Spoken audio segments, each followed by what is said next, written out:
If you think that when you're heating water, to get it to a certain temperature requires so much energy. To get it that next step up requires a lot more energy.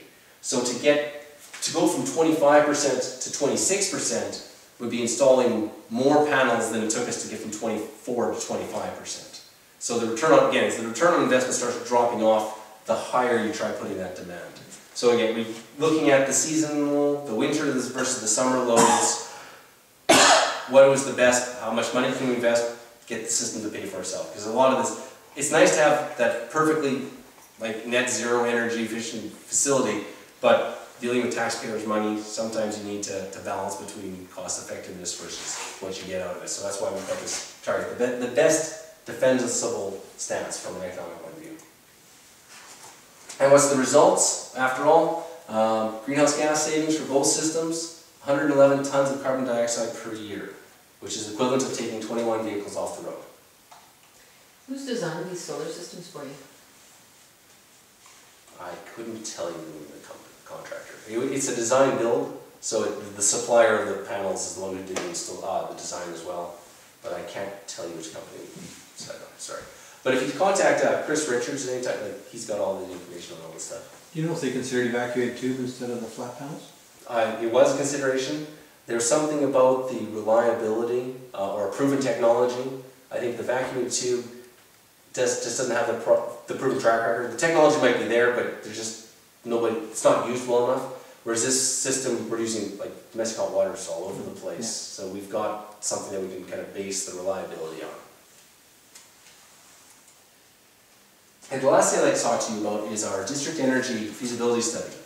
A district energy system, if you think about it, every building, like every house, residence, you have some sort of furnace or boiler that generates the heat that you need to heat the airspace, keep the occupants all at a nice comfortable temperature.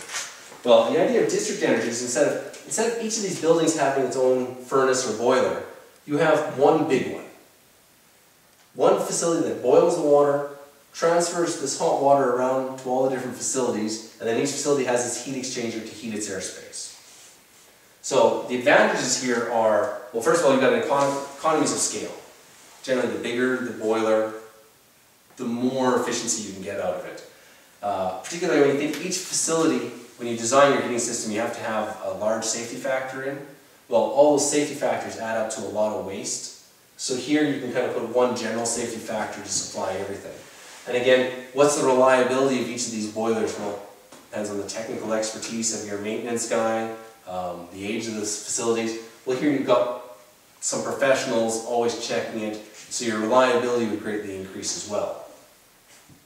So there's a couple of different ways we can do this. One is like this is a small wood-fired boiler. You can also have the time like using your waste, some sort of waste fuel source, boiling up water, or a specific boiler plant, probably something that runs on natural gas or such. It's a large version of the boilers that you have in normal big facilities. Or you can go to something like a cogeneration plant. And cogeneration, what it is you're generating electricity.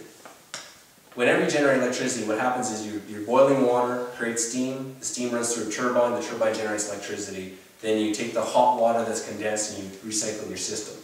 But throughout that system, there's a certain amount of waste heat always. So cogeneration plants designed, let's generate that electricity, supply it to the grid, and then the waste heat, we always supply that too. So that you don't have, it's the most efficient system because you're using both your streams. If you're just here running your boiler, you're taking the heat, but you're not using the work. There's work that you're losing. If you're just generating electricity, you're not using your heat, what happens is you get a river that never freezes. That's actually kind of the target of what started this is, looking at the rivers never freezing. Sask Power's got the Queen Elizabeth Power Station. There's something we can do to get that energy. It seems wasteful to just dump that in the river. So that's what this feasibility study was okay, is there some way we can take that hot water and use it to heat civic facilities or doing something with it? The results so far on that are, that's not very doable. A couple of reasons. First of all, it's just too far away.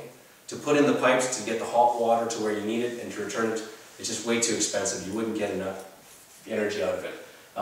That means that you can't use Queen Elizabeth for anything? No. If there's a facility that gets built up next door, it's definitely something to consider. But for now, for the purpose of what we're going to be doing civically, that's kind of in the write-off. Plus, Saskatoon is actually already doing a lot of energy efficiency things inside, so the energy you get actually isn't as high as you think it might be. And, well, okay, we'll leave it at that. Then the next thing, so now our district energy is, well, where can we put this? So we're kind of focusing on downtown core, either new construction or city facilities, provincial facilities. Ideally, this works well for everyone. But if you own a large commercial building downtown, you've got your own boiler, and then the city comes up to say, hey, do you want to use our system? Just invest all this money and hook up and say, well, I've got my own heating system already. I can't justify the cost.